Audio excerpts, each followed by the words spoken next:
Alors, on est là maintenant pour ce débat chaud bouillant des résultats de l'enquête qu'on a faite avec Capgemini Consulting, la French Tech et la JFD. Et donc, vous allez découvrir les révélations exclusives de cette enquête. Vous y avez tous participé d'ailleurs ? Oui. Et donc, c'est le digital. Quelle perspective professionnelle pour les femmes? Alors avant que Magali nous raconte les résultats de cette enquête, je vais vous demander à Marie et Laura de vous présenter, mais on vous connaît bien sûr toutes. Et d'ailleurs, je crois que je vais me mettre un tout petit peu plus loin parce que j'ai l'impression d'être... C'est très conceptuel, hein? D'être... à dos contre vous. Alors, vas-y Marie Morgan, tu veux te présenter? Avec plaisir. Bonjour à toutes et tous, peut-être. Oui, il y a des hommes dans la salle. Très bien. Ils sont là, les hommes? Oui. Ok, tout va bien. Parité respectée. Donc moi, je suis Marie Morgan Le Barzik. J'ai monté une organisation il y a plus de 10 ans maintenant, qui s'appelle NUMA, et qui a pour objectif depuis le début d'aider les entrepreneurs à se lancer, à se développer, à être ambitieux, à devenir des champions, des entrepreneurs plutôt du numérique. Et au gré de ces 10 années qui ont vu l'entrepreneuriat exploser, imploser, se développer, et le numérique également impacté très fortement tous les modèles économiques, et ben nous, on a cessé d'évoluer et de faire évoluer nos dispositifs, et désormais, on est une organisation aussi internationale avec 5 implantations dans le monde. Et pareil, on continue d'ouvrir des bureaux, des NUMA un peu partout. Et notre Bangalore, Moscou, Casablanca, plus récemment à Barcelone, donc en Europe. Et sur le sujet spécifique de la place des femmes dans ce métier de l'entrepreneuriat et du numérique, c'est vrai que si on voit aujourd'hui une tendance à ce que ces femmes deviennent chefs d'entreprise, acceptent et admettent d'être ambitieuses, on sent qu'il y a encore du travail à faire, et que le travail que vous faites, le travail qu'on fait, ce travail d'analyse et de promotion et de représentation est un élément essentiel. Donc merci, voilà, merci de faire cette étude et d'aller dans ce sens. Marie? Bonjour, Delphine aussi, merci de m'accueillir aujourd'hui. Donc, je suis Marie-Gala Samblard, la directrice de la communication de la French Tech, l'agence du numérique au sein du ministère de l'économie. La French Tech, c'est la question, qu'est-ce que c'est? C'est la question qu'on est plus souvent posée, donc je me dis, j'ai encore pas mal de boulot, sûrement, pour donner un peu de lisibilité à l'ensemble de l'action qu'on mène. La French Tech, c'est le nom commun aujourd'hui pour désigner l'ensemble de l'écosystème des startups françaises, autour d'une marque. Peut-être vous connaissez que ce coq rouge en origami qu'on a voulu, voilà, un peu ludique. On voulait un emblème qui ne se prenne pas au sérieux et puis qui à la fois soit à l'image, on va dire, de cet écosystème bouillonnant. Et c'est aussi en fait la politique du gouvernement en faveur de la croissance des startups. Donc, vous avez une équipe en fait à Bercy qui va piloter avec un certain nombre d'opérateurs publics toute cette politique en faveur de cette croissance des startups. Je crois qu'en France, on en a pas mal des startups. Ce qu'on n'a pas forcément, c'est des champions. Il y en a de plus en plus et c'est important aussi d'avoir ces rôles modèles. Et donc, les sujets sur lesquels on travaille plus particulièrement, ça va être autour de comment on va fédérer des écosystèmes partout en France et à l'international. Ça va être autour de l'accélération. On a un fonds d'investissement de 200 millions pour les accélérateurs privés. Et ça va être tout le travail sur l'attractivité de la France, de la French Tech, toute l'internationalisation aussi de l'écosystème. On a accueilli la semaine dernière 50 entrepreneurs étrangers partout dans le monde, pour qu'ils viennent apporter leur énergie, leurs idées et leur culture en France. Merci Marie. Laura? Bonjour, donc moi je suis Laura Tenucci, dite Laura du Web, rebaptisée comme ça par mon producteur William Lémergie. Je suis journaliste donc pour Télématin, entre autres, et j'ai en charge de mettre en avant justement les startups que vous aidez à émerger. Et même si elles sont au tout début, je vais les dénicher et j'essaie de les mettre en avant. Et je trouve que depuis quelques temps, il y a quand même beaucoup plus de femmes à la fois entrepreneuses, et même si on sort du domaine de la mode, de la beauté, parce qu'au départ, c'était vraiment dans ces domaines-là qu'on les trouvait. dans le digital. Maintenant, elles vont beaucoup plus loin. Et même dans les postes à responsabilité, dans les grands groupes comme Google ou même dans tout ce qui concerne le digital, je les trouve beaucoup plus présentes. Elles apportent une vraie touche émotionnelle qui est importante et dont on a besoin. Et je suis ravie d'être là pour vous dire quel est aussi mon point de vue sur les femmes et le digital. Merci. Merci Laura d'être là avec nous. Magali, alors est-ce que tu veux te présenter et puis ensuite nous présenter ces révélations, ces enseignements de cette enquête qu'on a fait auprès de 2000 répondants, mais tu vas nous en dire plus. Bien sûr. Bonjour à toutes et à tous. Je suis Magali Théveniot-Prévet. Je suis consultante dans le secteur Travel et Hospitality chez Capgemini Consulting, qui est une filiale du groupe Capgemini bien connu en France. Je suis très heureuse de vous présenter aujourd'hui les résultats de cette enquête qui nous tenait toutes beaucoup à cœur de mettre en avant des parcours de carrière, de mettre en avant toutes les possibilités offertes par le digital. Et je suis vraiment fière qu'on puisse présenter une partie déjà des résultats. Les autres, vous les trouverez sur nos sites internet respectifs et n'hésitez pas à télécharger l'ensemble des résultats dans les jours qui viennent. Merci Magali. Bon, et puis on a un petit peu triché parce que c'est ça aussi le digital. On a donné les révélations exclusives chez Laura ce matin, et Laura nous a fait le plaisir d'arriver en moto-taxi pour arriver à être avec nous si rapidement. Mais c'est maintenant. Pour toi Magali, vas-y. Merci. Alors tout d'abord, je tiens à remercier les 1000 personnes qui ont répondu à cette enquête. On a fait ça sur une quinzaine de jours, en pleine période de congé scolaire, donc c'est vraiment chouette d'avoir eu un tel relais média et autant de réponses. 4 minutes pour vous, c'était pas beaucoup, mais pour nous, en termes de résultats, c'est énorme. Donc on tenait tout d'abord à vous remercier pour vos réponses. Alors qu'est-ce qu'on apprend sur cette enquête? Tout d'abord, la moyenne d'âge est très jeune, 36 ans est l'âge moyen de nos répondantes. 86% d'entre elles sont d'un niveau scolaire élevé, Bac plus 5 et plus, et de filières plutôt commerciales, gestion, marketing. On a bien évidemment toute la palette de compétences représentées, et en termes de participation dans l'économie, on a une très belle distribution, puisque 11% sont en start-up, plus de 43% sont dans des entreprises publiques ou privées, et puis nous en avons 30% qui sont dans des entreprises de tech ou de médias. Alors, je vais passer sur les opportunités du digital. Tout d'abord, qu'est-ce qu'une femme digitale? Alors, c'est une question que nous avions posée déjà l'année dernière et que beaucoup de gens se posent, mais qu'est-ce qu'une femme digitale? Alors, une femme digitale, ce n'est pas simplement une femme qui maîtrise les technologies ou en tout cas les usages d'Internet et des réseaux sociaux. Ce serait trop simple. C'est une femme qui est porteuse de projets, porteuse de transformation dans son entreprise, quelle qu'en soit la taille. Et c'est quand même le cas de plus de 60% de nos répondantes. Alors le digital, une opportunité. Une opportunité parce que 93% de nos répondantes considèrent que c'est un facteur de changement dans leur parcours professionnel. C'est un changement, d'une part, pour se réinventer, pour réinventer son job, pour réinventer son entreprise et pour faire avancer ses projets. Quelles compétences sont mises en avant comme essentielles et nécessaires d'acquérir pour ces femmes répondantes? Il y en a 4.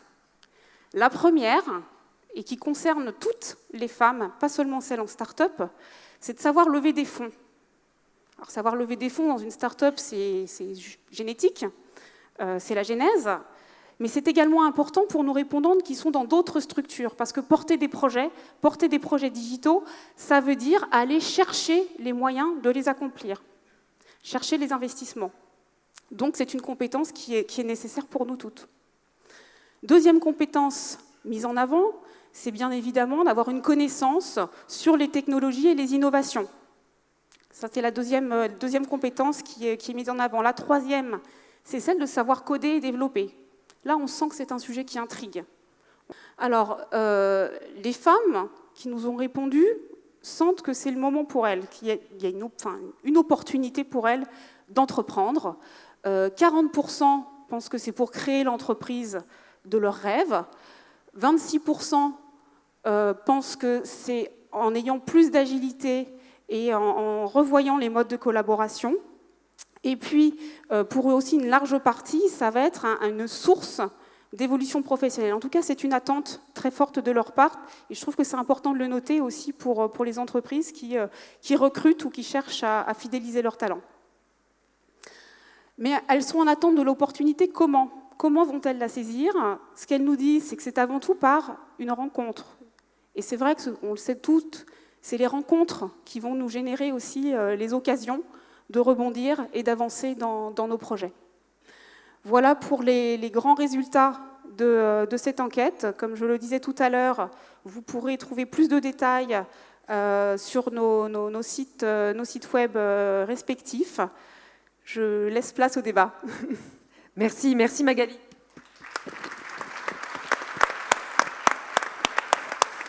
Merci. Alors, je vous propose de débattre à chaud de ces résultats. Et puis peut-être, avant une question. Pour vous, qu'est-ce que c'est une femme digitale? Chacun a donné sa définition pendant l'enquête. Moi, je vais vous donner la mienne. Et puis, elle est très courte. Pour moi, une femme digitale, c'est une femme qui innove par intuition. Et toi, Laura? Alors moi, tu m'avais donné avant la question, donc réfléchis, pour toi, c'est quoi une femme digitale? Et ce matin, en partant te rejoindre, j'ai une de mes collègues qui m'a dit, mais quoi? Tu vas à la journée de la femme digitale en basket, alors qu'il y a ta présidente Delphine Ernotte, tu vas monter sur scène en basket. Je dis, ben oui. Parce que pour moi, c'est ça, une femme digitale. C'est une femme qui est bien dans ses baskets, qui peut être féminine et qui a aussi des moyens d'aller un peu plus vite. Et on court beaucoup plus vite en basket qu'en talons. Croyez-moi. Et donc, pour moi, la femme digitale, c'est la femme qui a compris que le digital, ce n'est absolument pas une fin, qu'on ne dit pas, tiens, j'ai envie de monter une start-up dans le digital. Le digital, c'est un moyen d'arriver à ses fins. Et voilà, c'est pour moi vraiment la définition de la femme digitale et bien sûr avec une grande partie d'intuition et d'émotionnel. D'ailleurs, j'ai un petit bracelet connecté qui capte toutes mes émotions sur scène. Donc après, je vais voir si j'étais très, très émue et ce que j'ai ressenti sur scène. Génial. Marie? Pas facile de passer après. Je dirais oui, c'est une femme... C'est son métier, en même temps. Elle le fait très bien, alors. Je dirais c'est une femme qui est curieuse, collaborative, très créative. Ça, je trouve, c'est un des enseignements aussi de l'étude. Et moi, j'avais plus regardé, on va dire, la coupe côté start-up. Et c'était vraiment un item qui ressort très fort, cette créativité. C'est vraiment quelque chose, pour le coup, qu'elles ont déjà acquis. Donc, ça nous intéressait de voir ce qu'elles avaient et ce dont elles avaient besoin. On avait envie d'avoir dans l'étude aussi des leviers extrêmement pratiques pour avancer par la suite. Donc voilà, je dirais aussi conquérante, entrepreneur au sens large du terme. C'était une question qu'on avait posée aussi. Pas seulement créer son entreprise, mais créer ses projets dans son entreprise ou créer la sienne, mais voilà, être acteur de sa vie. Voilà, c'est un peu ça pour moi la femme digitale. Marie? Je rebondis sur ta dernière phrase parce que pour moi c'est clairement ça, c'est qui assume ses ambitions et qui contribue à un mouvement, on va dire, de changement du monde. Je ne sais pas si c'est un peu une grande phrase, mais je pense qu'on a tous le sentiment d'être assis sur une vague et que le changement est engagé et qui s'appuie sur cette dynamique pour y contribuer. Et je crois que cette femme digitale, surtout là où elle bouleverse peut-être des modes de fonctionnement par rapport à ce qu'étaient les femmes avant, c'est qu'elle assume de mélanger sa vie privée, sa vie professionnelle, et qu'en fait se réaliser, c'est se réaliser pleinement sur tous ces aspects-là, sans avoir besoin de dire voilà, ça c'est moi à un endroit, ça c'est moi ailleurs, mais je suis en train de me réaliser et de réaliser une part de moi-même dans ce monde qui change et d'y contribuer. Magali, ta définition? Alors pour moi, une femme digitale, c'est une femme qui incarne, quel que soit son âge, c'est un état d'esprit. Donc pour moi, c'est une femme qui incarne les attentes de nos jeunes générations, celles qui arrivent sur le marché du travail. C'est une femme qui va chercher à s'entourer, à créer des modes de collaboration dans des petites équipes dans lesquelles elle sera bien, dans lesquelles elle créera un environnement favorable pour la réussite de ces projets. Elle va le faire vite, elle va le faire avec peu de moyens par rapport à d'autres énormes projets ambitieux tels qu'on les a connus dans le passé. Et ça, pour moi, ça répond à ces attentes et ça répond aux attentes d'énormément de jeunes. Et je trouve que c'est un super terreau pour les entreprises dans les années qui viennent. Et la bonne nouvelle, c'est qu'on est toutes des femmes digitales, donc à vous d'avoir aussi vos définitions. N'hésitez pas à les tweeter et à partager avec nous votre idée, votre définition de la journée de la femme digitale. Alors, la bonne nouvelle aussi, c'est qu'avec cette enquête, on a découvert une évolution des mentalités entre la dernière édition et maintenant, où on avait posé à peu près la même question, pas tout à fait de la même façon, mais est-ce qu'on considérait que le digital était une opportunité? Et l'année dernière, on avait été un peu surpris des résultats qui étaient non, en fait, c'est aussi difficile pour moi en tant que femme dans une entreprise, digitale ou pas digitale. Et aujourd'hui, on s'aperçoit avec 93% que les répondants disent oui, je considère le digital comme un levier, comme une source d'opportunité pour moi, pour lancer ma carrière dans mon entreprise ou créer ma start-up. Et puis, l'autre chose, et ça j'aimerais vous faire réagir, et justement où les femmes aujourd'hui se posent des questions sur qu'est-ce qu'elles pourraient faire pour être encore plus compétentes dans ce domaine, donc savoir coder. La bonne nouvelle, c'est qu'on a un bar à coder au Village du Futur, donc vous pouvez apprendre à coder. Ce qu'on a envie aussi de donner comme idée, c'est quels sont les freins et qu'est-ce qu'on pourrait faire pour les aider, en tout cas leur donner cette inspiration de se dire il y a plein de choses qui sont possibles, qui existent. Alors Marie, la French Tech, c'est bien sûr, vous êtes là pour aider et accompagner les entrepreneurs et pas faire à leur place, mais qu'est-ce que tu peux dire qui est fait de votre côté à la French Tech pour aider justement toutes ces femmes? C'est une très bonne introduction. C'est vrai que c'est vraiment une position qu'on a dès le départ, de ne pas être là dans un État qui encadre, vraiment dans un État qui va soutenir cette démarche entrepreneuriale. Et ce qu'on observe là, et Laura le disait très bien, c'est le numérique comme un outil, c'est-à-dire qu'il y a une espèce de lame de fond là autour de l'entrepreneuriat en ce moment. On voit que on a un jeune sur deux aujourd'hui en grande école de commerce et d'ingénieur qui veut créer son entreprise. Donc c'est pas que les femmes, mais je trouve que c'est un levier supplémentaire. Et surtout avec une envie à différents stades de la carrière d'avoir un métier qui ressemble. Je pense qu'avant on s'adaptait à son métier. Maintenant on essaye plutôt de créer celui qu'on attend ou qui nous ressemble ou qui aurait une résonance en nous. Donc je pense que ça c'est un vrai sujet de fond qu'on retrouve là dans l'étude, mais à mon avis qui est valable aussi évidemment pour ces messieurs. Au niveau de la French Tech, ça va être un vrai sujet cette année pour nous, qui est la diversité des talents dans l'écosystème, donc les femmes, mais pas seulement. Donc c'est vrai qu'on va entamer cette année tout un processus, encore une fois, avec les acteurs de l'écosystème. On ne prétend pas savoir à la place des autres, donc on va créer tout un groupe de travail et de réflexion avec des actions précises. Il y a déjà des choses qu'on identifie, qui est les rôles modèles aussi, montrer la réussite ou toutes les réussites des femmes. Quand on voit une Isolis Cost, qui est maintenant à San Francisco, qui a créé avec Mille Merci 400 emplois, dont plus de 200 en France, une Meryl Job qui crée avec Vit Dressing 80 emplois. Je pense que on a besoin de montrer que c'est possible. On l'a fait beaucoup avec Frédéric Mazella, avec Ludovic Lemans.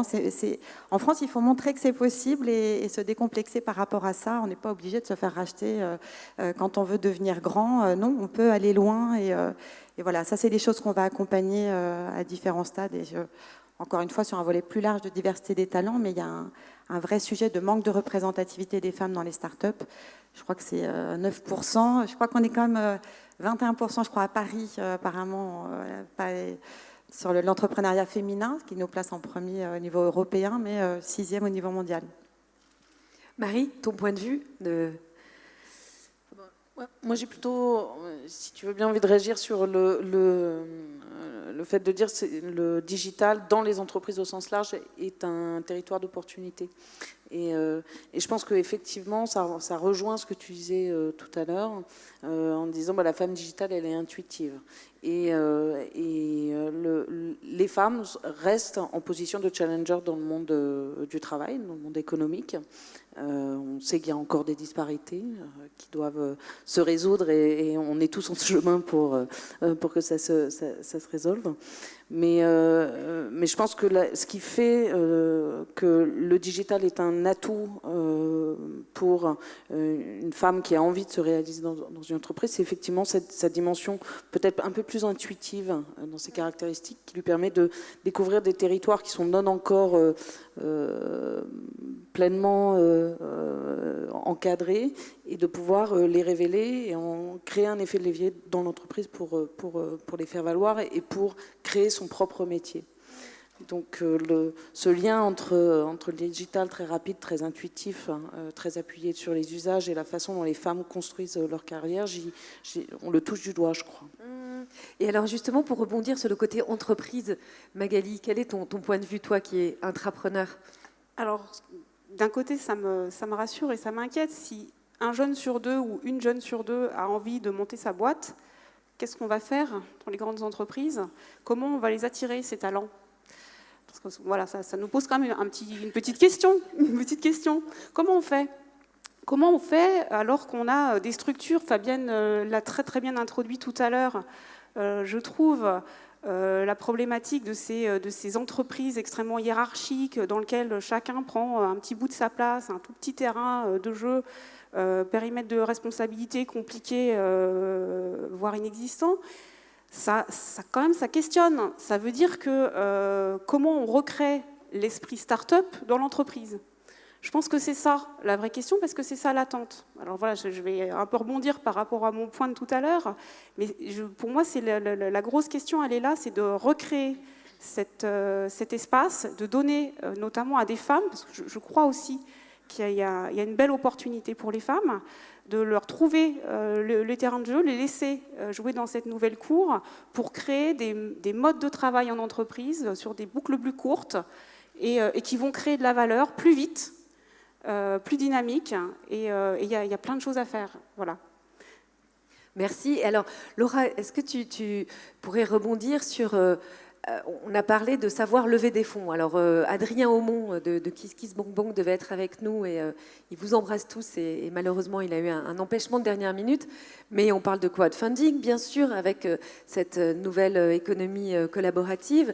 Toi qui reçois des startups tous les jours dans ton quotidien, comment tu les vois et comment tu les sens autour de ça, de toutes ces nouvelles technologies pour... Je pense déjà qu'une femme, en termes de levée de fonds, est beaucoup plus convaincante. Et surtout dans le domaine du digital, elles ont toute leur place à prendre. Et moi qui côtoie justement des personnes qui sont à la tête justement de gros fonds d'investissement, ils me disent, tu sais, pas s'il y a des femmes, on a envie d'investir et on croit beaucoup dans les femmes et le digital. Et il y a une grande différence parce qu'effectivement, avec mon expérience, à force d'interviewer des fondateurs de start-up, entre les femmes et les hommes, souvent les hommes partent avec un business plan, avec une idée, mais avec un business plan. Alors que la femme, elle part d'une expérience personnelle, d'une expérience émotionnelle. Je pense à Pauline Léniaud qui a créé Gemio. Et en fait, c'est parti de son expérience en disant « je ne trouve pas de bac qui me plaise, je vais me fiancer, l'offre proposée aujourd'hui est un peu ringarde ». Donc elle s'est dit « je vais créer le service dont je rêve et je vais me servir du digital ».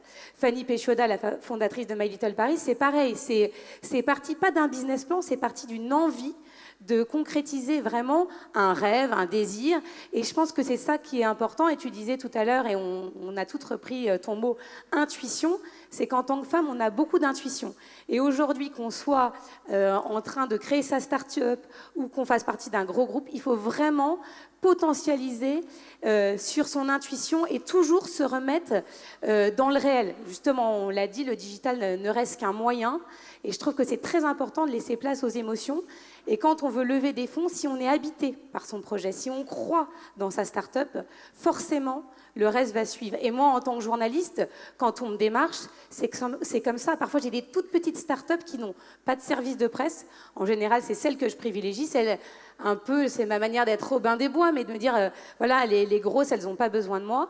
Mais elles sont tellement habitées par leur projet, elles y croient tellement que c'est ça que j'achète. Donc, vous qui êtes là dans la salle, c'est très important d'y croire et de mettre tout votre cœur, votre âme, et pas d'employer des discours techniques, mais vraiment mettre de l'émotion dans ce que vous faites.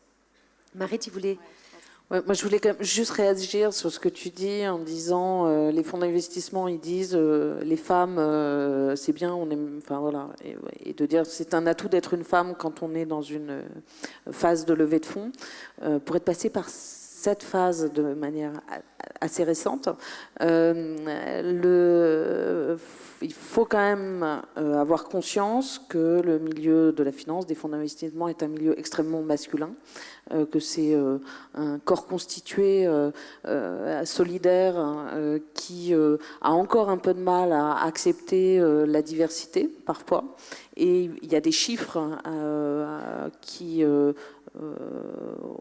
rappellent encore que à entreprise égale, la valorisation d'une start-up portée par une femme est plus faible que la valorisation d'une entreprise portée par un homme. Alors, est-ce que c'est parce que la femme ne dit pas, ne monte pas les enchères, on va dire, de la valorisation de sa boîte, hein, ou voilà, quelle en est la raison profonde. Mais il y a des études très sérieuses, dont certaines menées par Marie-Claire Capobianco, qui est la boss de BNP. Mais ça évolue, ça évolue. Mais bien sûr, ça va dans le bon sens. Non, mais il faut quand même avoir conscience du chemin à parcourir. Moi, pendant des années, j'ai nié le fait qu'être une femme, c'était différent d'être un homme dans mon histoire professionnelle.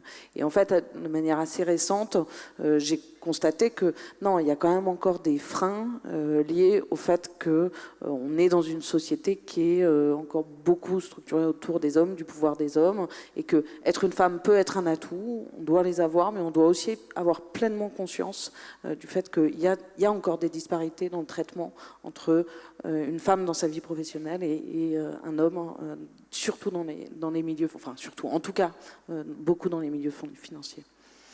On part de loin, hein, je crois, faut le dire, on part vraiment de loin sur le sujet. Maintenant, moi, j'aime bien toujours voir le verre à moitié plein. Il y a plein de bonnes... Mais ça bouge, et ça bouge hyper vite. Il y a plein de bons je suis pas du tout en train absolument. de dire que ça va pas du tout. Non, parce que et tout. Je dis juste qu'il faut en avoir conscience pour pouvoir être dans ce mouvement qui est un mouvement de changement. Ces réflexions, je les avais pas avant. Avant, Ouais. on me disait, tiens, est-ce que tu connais des femmes qui ont du talent dans le digital? Alors que depuis 1 ou 2 ans, je veux dire 1 an, ça change vraiment. Et c'est vrai qu'en en côtoyant énormément, je vois que ça commence effectivement, ça va pas assez vite, mais progressivement, là, il y a quand même on a passé un cap. En fait, ce qui est assez avéré, c'est qu'elle lève moins et des montants moindres. Après, encore une fois, il y a plein de chiffres. Il y a l'étude Girls in Tech qui raconte ça très bien. Du coup, je crois que c'est plus de 250% voilà, de montants levés cette année, voilà, sur des montants, encore une fois, plus importants. Et il y a même une étude d'un fonds new-yorkais, je ne sais pas si tu as vu ça, qui dit qu'une entreprise dans laquelle, au board, il y a une femme est 63% plus efficace. Voilà. Oui, et puis il y a plein de fonds d'investissement montés par des femmes aujourd'hui, Marie Eklund, Stéphanie Hospital, et peut-être justement aller voir ces femmes pour ça. Et puis c'est vrai que faut dire ce qui est. Les entreprises, les sociétés, elles ont été créées par des hommes pour les hommes. Donc une femme aujourd'hui, elle a 2 choix, soit elle s'adapte, soit elle renonce. Donc, nous, ce qu'on propose, c'est cette 3e solution. Et si on créait cette entreprise qui nous ressemblait, où on se sentirait mieux? Je vois Olivier Ezrati qui est là à l'avant. Tout à fait, au premier rang. Super boulot, Fidèle, Olivier, comme depuis chaque quelques années pour aider à révéler, identifier Exactement. ces femmes qui agissent dans le digital. Exactement. Et ça, c'est des super initiatives. Et on a quelques femmes du numérique avec Simplon qui fait le bar du speed dating de la tech au village du futur. Et puis vous verrez tout au long du déjeuner, ici et sur la live scène, des portraits de femmes du numérique. Parce que une des choses dont on a parlé sur l'enquête et qui est, à mon sens, la plus importante, c'est ces rôles modèles. Parce qu'on a tous aujourd'hui besoin d'avoir des rôles modèles. Et des rôles modèles qui soient pas des rôles modèles contre-productifs, intimidants, où on parle toujours des mêmes, les Steve Jobs, les Marissa Mayer, les Sheryl Sandberg, on se dit « Ouh là là, j'arriverai jamais à atteindre ça ». Mais en fait, on a découvert que dans cette enquête, on avait autant de rôles modèles quasi de participants. Et ça, je trouve que c'est une bonne nouvelle. Et voilà, et puis on a dépassé de 3 secondes. Mais du coup, juste un petit message pour vous dire aussi que sur cette enquête, c'est aussi réseauter et prendre du temps dans les événements. Aujourd'hui, vous avez un événement formidable qui vous permet de réseauter, de networker grâce à l'appli, grâce au Tinder de la JFD. Pour vous puissiez faire des rencontres avec bien sûr toutes nos... Je sais qu'il y a beaucoup de gens qui sont arrivés plus tard, donc je vous le redis, vous pouvez vous faire tatouer, vous avez un tatou connecté à l'entrée pour vous aider à télécharger toutes ces applis et vraiment vivre ce moment pour vous, pour que vous puissiez rencontrer toutes ces femmes et ces hommes formidables qui sont là avec nous. Merci beaucoup Marie et Laura et Magali, et tu voulais dire quelque chose? Vas-y. Non, je voulais juste qu'on t'applaudisse parce que franchement, c'est un super boulot. Donc bravo. Merci.